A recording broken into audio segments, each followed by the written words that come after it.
Praise the one who set me free. Hallelujah. Death has lost its. Shalom Aleichem. Joseph Stories akan berbicara tentang Krismuha, sebuah istilah yang baru-baru ini muncul, yakni fenomena Kristen Muhammadiyah di beberapa tempat di Indonesia. Misalnya di ND NTT, Serui Papua, dan Putu Sibau Kalbar. Selamat datang di Joseph Stories.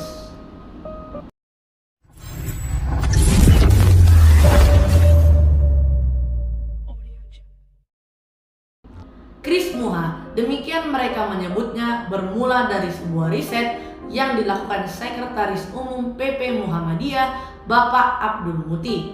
Krismuha dapat diartikan sebagai orang Kristen yang menjadi simpatisan Muhammadiyah. Kalau benar sebatas simpatisan, seharusnya belum pantas diberikan judul sebagai Kristen Muhammadiyah. Karena bila menggunakan Kristen Muhammadiyah, seakan-akan sudah menjadi sebuah identitas. Telah terjadi perpaduan pemahaman keyakinan. Hal ini sering disebut sinkretisme. Bila kita perhatikan, ketiga wilayah yang disebutkan merupakan wilayah terpencil atau tertinggal. Penelitian itu malah sudah diterbitkan menjadi sebuah buku berjudul Kristen Muhammadiyah Mengelola Pluralitas Agama dalam Pendidikan. Bagaimana? Apakah saudara sudah membacanya? Apa tanggapan umat Kristen terkait hal ini? Ketua Umum Persatuan Gereja-Gereja di Indonesia, Bapak Gomar Gultom, mengatakan hasil riset ini sebagai langkah yang mencerahkan dan membangun kerukunan umat beragama. Masa iya membangun kerukunan beragama harus menjadi simpatisan agama lain? Nah, kalau Anda sendiri bagaimana pendapatnya? Sebagai orang Kristen yang tidak tertutup kemungkinan punya saudara di tiga tempat disebutkan di atas, atau malah saudara termasuk orang yang berada di tiga wilayah itu, nanti saudara boleh tuliskan di kolom komentar. Memberanikan diri bertanya mengapa namanya harus Kristen Muhammadiyah. Penggunaan istilah ini bagi orang akan membawa tafsir yang berbeda-beda. Bagi kaum intelektual mungkin biasa saja, namun berbeda bagi kaum awam yang notabene pemahaman agamanya sempit dan dangkal. Mereka bisa menafsir atau mengartikan bahwa umat Kristen di wilayah tersebut tidak kokoh pemahaman agamanya, atau malah berpikir masyarakat di sana dalam proses migrasi berpindah keyakinan ke agama sebelah, dan otomatis akan membuat umat Kristen di daerah lain semakin permisif untuk pindah ke agama tersebut. Saya pikir ada banyak pilihan judul yang lebih teduh untuk umat Kristen selain judul Krismuha tersebut. Dalam semangat kebangsaan, tentu fenomena ini adalah hal yang positif. Namun, dalam konteks pembangunan iman Kristen, hal ini merupakan sesuatu yang harus diperhatikan. Bila benar masyarakat Kristen tersebut hanya simpatisan, perlu dijelaskan lagi konteks simpatisan yang dimaksud, dan tidak dalam migrasi besar-besaran pindah maka fine-fine saja. Namun, bila memang masyarakat di sana menjadi simpatisan karena melihat Muhammadiyah lebih baik dari beberapa faktor termasuk dari sudut doktrin keselamatan, maka ada yang salah dengan pembangunan iman Kristen di wilayah tersebut. Apapun itu, saya harus mengatakan beberapa hal kepada tokoh gereja di daerah tersebut, juga para orang tua siswa.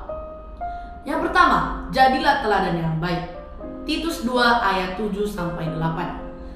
Dan jadikanlah dirimu sendiri suatu teladan dalam berbuat baik. Hendaklah engkau jujur dan bersungguh-sungguh dalam pengajaranmu, sehat dan tidak bercela dalam pemberitaanmu, sehingga lawan menjadi malu. Karena tidak ada hal-hal yang buruk yang dapat mereka sebarkan tentang kita.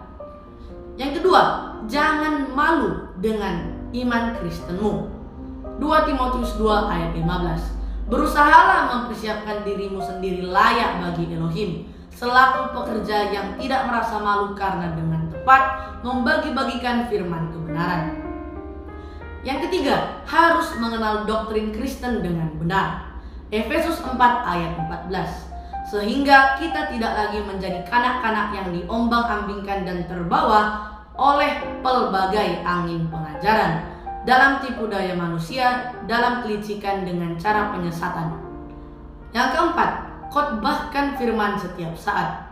2 Timotius 4 ayat 2. Beritakanlah firman, siap sedialah baik atau tidak baik waktunya. Nyatakanlah yang salah, tegurlah, nasihatilah dengan segala kesabaran dan pengajaran. Saudaraku, bagaimana saran Anda terkait fenomena ini? Mungkin bisa memberikan saran kepada saudara-saudara kita yang disebut Kristen Muhammadiyah itu. Saya sudah menyoroti peran dari tokoh-tokoh gereja, baik itu pendeta yang melayani kebaktian mingguan dan juga peran guru-guru agama di sekolah dan juga orang tua siswa. Pertemuan kita kali ini akan saya tutup dengan membaca Markus 4 ayat 21 sampai 23. Lalu Yesus berkata kepada mereka, orang membawa pelita bukan supaya ditempatkan di bawah gantang atau di bawah tempat tidur, melainkan supaya ditaruh di atas kaki dian. Sebab tidak ada sesuatu yang tersembunyi yang tidak akan dinyatakan, dan tidak ada sesuatu yang rahasia yang tidak akan tersingkap. Barang siapa mempunyai telinga untuk mendengar, hendaklah ia mendengar. Untuk mengembalakan jemaat dalam pelayanan kita perlu memperlengkapi dan mempersenjatai mereka untuk melawan serigala, termasuk serigala yang menyamar dengan burung domba. Inilah pelayanan Joseph Stories. Jangan lupa like, comment, share, dan subscribe. Maju terus dalam Kristus. Haleluya dan Maranatha.